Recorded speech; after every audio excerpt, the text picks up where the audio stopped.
Amen. Est-ce qu'on peut acclamer le Seigneur? Gloire à ton nom Jésus, gloire à ton nom Dieu puissant. Voilà, donc depuis le début de cette année, Dieu nous a fait grâce, il nous a donné un thème, et ce thème a pour ce thème est intitulé le bonheur. Le bonheur, et donc le 31, nous avons vu les dimensions du bonheur. Ce que Dieu donne, nous avons compris que Dieu accorde le bonheur. Et nous avons eu, par la grâce du Seigneur, des textes de base où Dieu parlait donc des éléments liés au bonheur. Et parmi les textes de base, nous avons donc le psaume 29, le verset 11. Le psaume 29, le verset 11, il est écrit « L'Éternel donne la force à son peuple. L'Éternel bénit son peuple et le rend heureux. » Alléluia.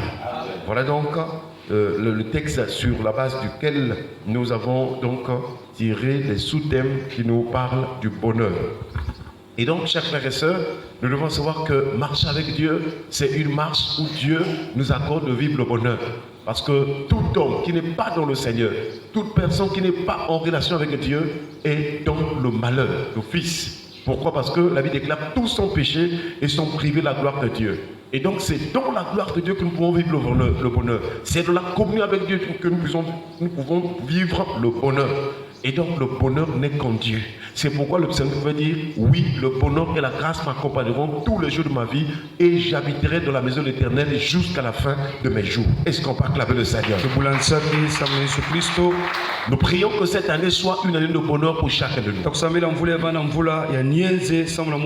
Et dans la Bible, nous voyons les dimensions, les niveaux, les domaines dans lesquels Dieu manifeste le bonheur dans notre vie. Lorsqu'on parle du bonheur, les gens peut-être ont un regard fixé peut-être sur les finances ou sur les richesses. Mais le bonheur veut dire aussi, c'est une condition où une personne est dans la joie. Voilà pourquoi dans la Bible, il y a un mot que Dieu utilise. Il y a un mot que Dieu utilise pour montrer que si quelqu'un est dans telle condition, cette personne est vraiment dans le bonheur. Et ce mot-là, c'est le mot heureux. Est-ce qu'on parle avec le Seigneur? Et on dit que par définition, heureux veut dire qui jouit du bonheur. Heureux, ça doit être une personne qui est heureuse. C'est une personne qui se réjouit. Voilà ce que Dieu attend de nous. Dieu nous a créés pour vivre donc ce bonheur. Et déjà dans le jardin d'Éden, quand il a créé ce jardin, il a planté ce jardin, il a mis l'homme et la femme pour qu'ils jouissent du bonheur.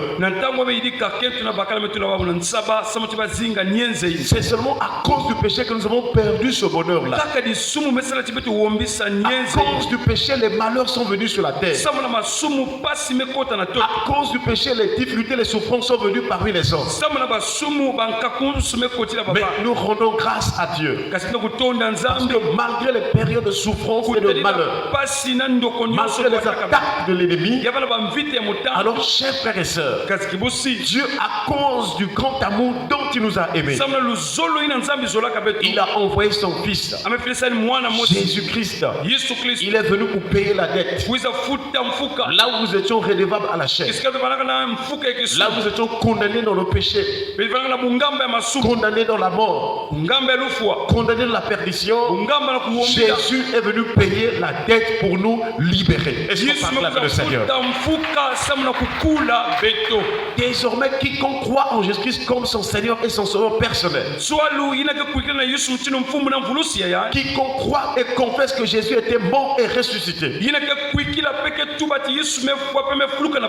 tout son cœur, quiconque réalise que l'œuvre de la croix est une délivrance pour lui, alors celui-ci est sauvé. Sauvé veut dire libéré. Une personne qui a franchi Et si cette personne passe par la repentance et la conversion véritable, la Bible déclare que les temps de rafraîchissement viennent à lui de la part du Seigneur. Dieu veut ton bonheur, mon frère, ma soeur. Il veut que tu sois heureux. Mais pour vivre ce bonheur, tu dois obéir à la parole de Dieu. Tu dois vivre la parole de Dieu. Hier, c'est ce que nous avons vu, chers frères et sœurs, que celui qui écoute la parole de Dieu et qui la met en pratique, alors il vivra des jours heureux. Et il finira ces années dans le bonheur. Est-ce qu'on passe la main de Seigneur? Mais nous devons savoir que dans la Bible, dans la parole de Dieu, Dieu nous montre ce que veut dire ce bonheur, dans quel domaine vivre, comment comprendre ce bonheur dans notre vie, dans notre relation avec Dieu. Et l'une des dimensions du bonheur dans la vie de l'homme, c'est d'abord le bonheur du pardon. Le pardon de péché nous accorde le bonheur. Puisque le salaire du péché c'est la mort,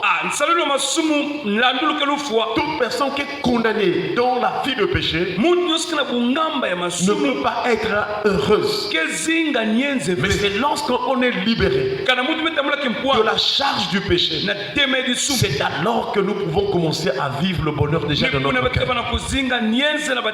Voilà pourquoi ce matin nous prenons un merveilleux texte qui montre le bonheur du pécheur pardonné. Le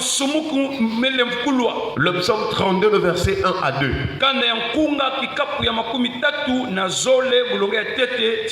Il est écrit: heureux celui à qui la transgression est remise, à qui le péché est pardonné. Heureux l'homme à qui l'Éternel n'impute pas l'iniquité, et dans l'esprit duquel il n'y a point de fraude. Est-ce qu'on parle avec le Seigneur? Voilà, chaque fois que dans la Bible tu vas entendre Dieu dire, ou la parole dire heureux, ça veut dire que c'est le bonheur, c'est la joie, c'est la réjouissance. Et l'apôtre Paul dans le livre de Philippiens nous rappelle cela. Philippiens chapitre 4 verset 4. Il dit: réjouissez-vous toujours dans le Seigneur. Je le répète, réjouissez-vous. Chers frères et sœurs, la joie la meilleure de toutes les joies, la vraie joie, c'est celle qui se trouve dans le Seigneur. Et nous prions qu'en cette nouvelle année, que tu vives le bonheur et la joie. Tous les jours de ta vie, c'est possible avec Jésus. Parce qu'il a tout payé. Il n'y a plus de dette. Il a tout payé sur notre compte.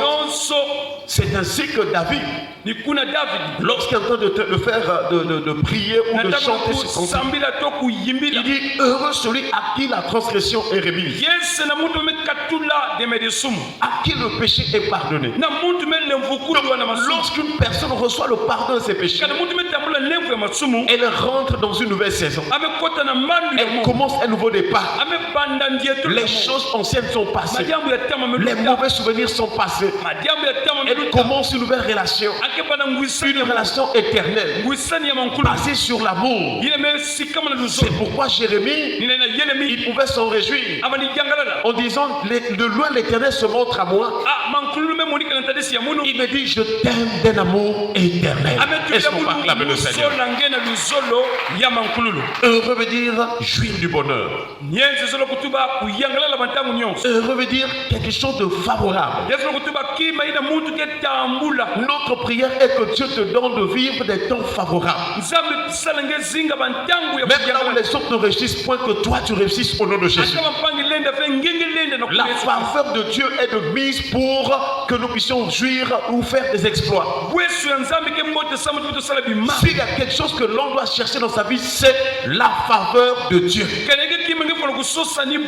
Que Dieu t'accorde la grâce et la faveur.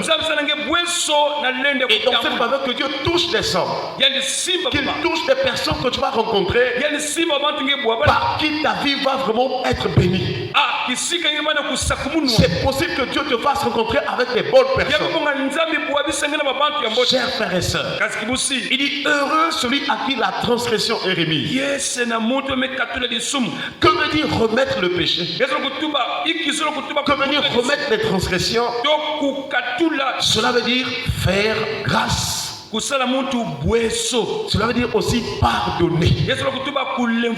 Et c'est là où il appuie en disant heureux celui à qui le péché est pardonné.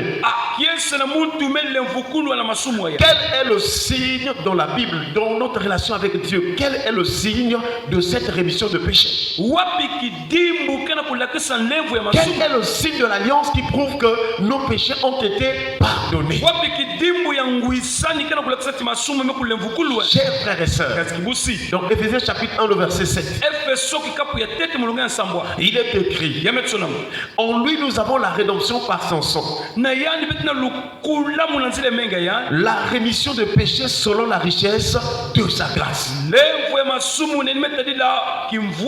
signe du pardon du péché, le signe qui nous fait entrer dans le bonheur, c'est le sang de Jésus-Christ. Est-ce qu'on peut acclamer le Seigneur? Voilà pourquoi avant même que Jésus n'aille à la croix, il avait commencé déjà à poser des actes pour notre délivrance au moyen du sang. Et ce jour-là, il s'est vraiment retrouvé avec les disciples. Lorsque l'apôtre Paul en parle, il dit dans la nuit où il fut livré. Et dans Matthieu chapitre 26 verset 27 à 28, il est écrit: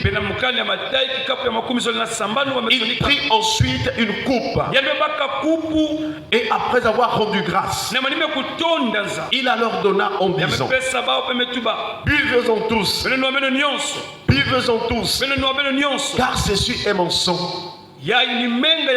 Car ceci est mon sang, le sang de l'alliance, qui est répandu pour plusieurs, pour la rémission des péchés. Est-ce qu'on peut acclamer le Seigneur? Chers frères et sœurs, voilà la bonne nouvelle encore ce matin. Jésus a pardonné nos péchés, mais le signe en est son sang. Son sang a coulé à Golgotha. Voilà pourquoi nous prions que le sang de Jésus puisse nous purifier. La Bible déclare que si nous confessons nos péchés, il est fidèle et juste pour nous les pardonner. Et le sang de son Fils Jésus nous purifie de toute iniquité. Quand une personne demande pardon au Seigneur de tout son cœur, il y a une œuvre spirituelle du sang de Jésus qui vient purifier la personne afin que celle-ci soit digne de s'approcher de Dieu, de marcher avec Dieu et de bénéficier ou de vivre la gloire de Dieu. Que ce matin encore le sang de Jésus nous purifie et qu'ainsi nous puissions jouir du bonheur. Le sang de Jésus, c'est l'image de sa vie. Sa vie qu'il a donnée en sacrifice. Chers frères et sœurs, il n'y a aucune personne qui peut accepter de livrer sa vie pour toi. Que ce soit dans ta famille, que ce soit dans une relation quelconque, aucune autre personne peut accepter de se livrer. Mais il n'y a qu'une seule personne. Il n'y a que Jésus qui a accepté, qui a dit au Père: puisque tu n'as voulu ni sacrifice ni holocauste, mais tu m'as formé en un corps. Dans le rouleau du livre, il est question de moi.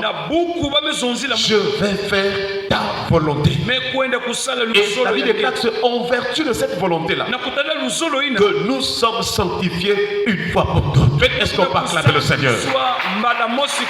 Que le sang de Jésus nous purifie, nous délivre et nous accorde le bonheur. Que la puissance du sang de Jésus nous fasse rentrer dans le bonheur et nous accorde de vivre la grâce de Dieu. Personne n'était dans la prière. Nous allons remercier la parole de Dieu. Que le Seigneur soit glorifié, qu'il reçoive les actions de grâce pour sa parole.